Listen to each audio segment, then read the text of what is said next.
નમસ્કાર, આપ જોઈ રહ્યા છો રફતાર ન્યૂઝ બુલેટિન. રફતાર ન્યૂઝ બુલેટિનમાં આપનું હાર્દિક સ્વાગત છે. જોઈએ આજના સમાચાર. ખેડા જિલ્લાના નડિયાદ શહેર ખાતે નકલી ચલણી નોટોનું છાપવાનું કૌભાંડનો થયો પર્દાફાશ. નડિયાદ એસઓજી પોલીસે કર્યો પર્દાફાશ. તો આવો જોઈએ આ એક રિપોર્ટ. ખેડા એસઓજી પોલીસે ₹1 લાખથી વધુની નકલી ચલણી નોટો સાથે 2 લોકોની કરી ધરપકડ. નડિયાદ શહેરમાં આવેલ વહરવાડ વિસ્તારમાં ધુપેલીના ખાંચામાં ચાલતું હતું નોટો છાપવાનું કામ. 100, 200 અને 500 રૂપિયાની ચલણી નોટો છાપવામાં આવતી હતી.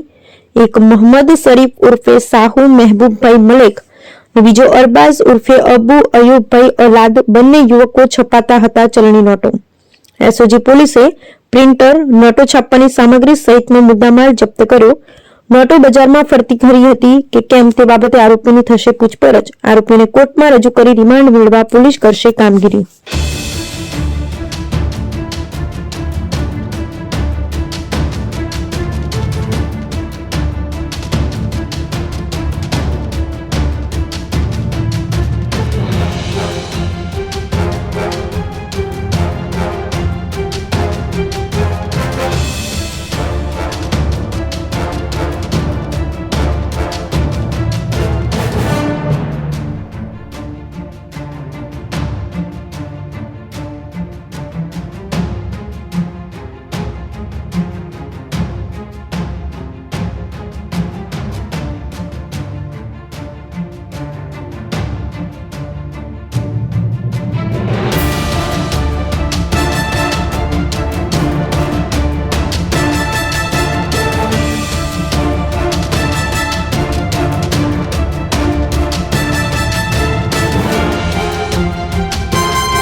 ગઈકાલે રાત્રે અમને ખાનગી રાહે બાતમી હકીકત મળેલ કે વોરવાડ નડિયાદ ટાઉન ખાતે રહેતા મોહમ્મદ શરીફ મલેક તથા તેના મિત્ર અરબાઝ બંને સાથે મળી આરોપી મોહમ્મદ શરીફના કબજા ભોગવટાના મકાનમાં ભારતીય ચલણની બનાવટી નોટો બનાવી અને તેનો ઉપયોગ કરવા માટે સંગ્રહ કરેલ છે. જે બાતમી હકીકત આધારે પંચો સાથે બાતમીવાળી જગ્યાએ રેડ કરતા બંને આરોપીઓ મકાનમાં મળી આવેલ અને આરોપીના ઘરમાંથી કલર પ્રિન્ટર તથા ટોનર ઇંક તથા A4 સાઇઝના પેપર તથા પેપર કટર તથા આ સાધનોની મદદથી બનાવેલ ભારતીય ચલણની બનાવટી નોટો નંગ 500, 200 તથા 100ના દરની કુલ નોટો નંગ 328 જેની કિંમત 1,03,600 થાય છે તથા અસલ આ જ બનાવટી જે ચલણી નોટો છે તેની અસલ નોટોનો ફોર્મો પણ મળી આવેલ. જે મુદ્દામાલ મળી આવતા FSL તથા રાષ્ટ્રીયકૃત બેંકના અધિકારીને પણ સ્થળ પર બોલાવી નોટોની ચકાસણી કરેલ અને આ અનુસંધાને BNS એક્ટની અલગ અલગ કલમો થી કાયદેસરની કાર્યવાહી કરી અને ગુનો રજીસ્ટર કરવામાં આવેલ. કેટલા આરોપીઓ છે ના મુદ્દામાલ કરે છે પકડાય છે, ક્યાંથી લાવેલા, પ્રિન્ટર ક્યાંથી લાવેલા એવું કઈ જાણવા મળ્યું?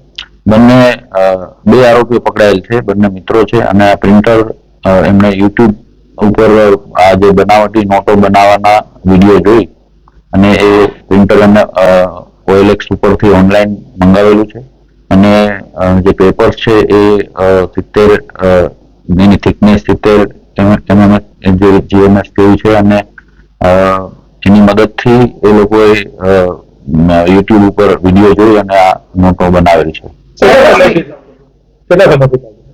આ છેલ્લા 15 દિવસથી નોટો બનાવવાનું એ લોકો ટ્રાય કરતા હતા. અમુક ટાઈમે એ લોકો કાગળો એમના સારા ના આવતા હોય એ ફેલ ગયેલા, પણ આ જે કાગળો એમને સારી ક્વોલિટીના મળી આવતા એ લોકોએ નોટો છાપીને એનો ઉપયોગ કરવાનું નક્કી કરેલ.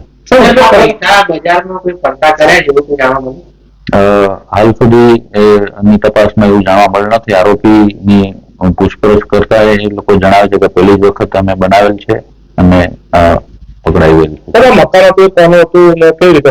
આ આરોપી મકાન ભાડે રાખેલ, એમાં એ પોતાની પત્ની સાથે રહેતા હતા અને તેની પત્ની એના પિયરમાં દિવસે એના પિયરમાં હોય, માત્ર રાત્રે જ ઘરે આવે એ લોકોની સિસ્ટમ છે.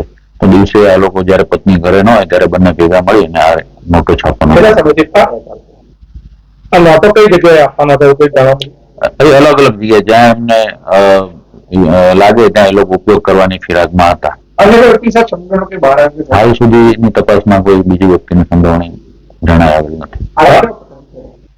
આગળ કેવા પ્રકારની કાર્યવાહી?